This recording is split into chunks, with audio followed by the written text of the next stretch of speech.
1 1/2 tumbler அளவுக்கு நான் lace அவல் எடுத்திருக்கேன். இதை நல்லா கழுவிட்டு தண்ணி இல்லாமல் நல்லா வடிச்சுக்கலாங்க. இதில் வந்து நம்ம கொஞ்சமாக புளிக்கரைசல் ஊற்றணும்.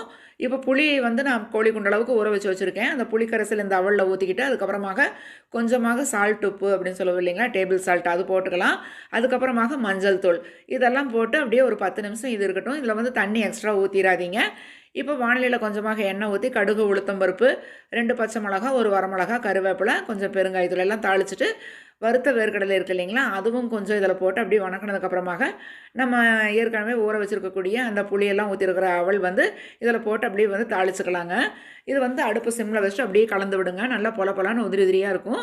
இது கெட்டி அவல்லையும் நீங்கள் செஞ்சு பார்க்கலாங்க.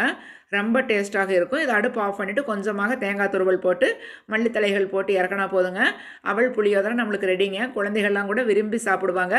கண்டிப்பாக ட்ரை பண்ணி பாருங்கள். உங்கள் வீட்டில் எல்லாத்துக்குமே பிடிக்கும். யூஸ்ஃபுல் டிப்ஸோட நெக்ஸ்ட் வீடியோவில் மீட் பண்ணுறேன். வாழ்க வையகம், வாழ்க வளமுடன்.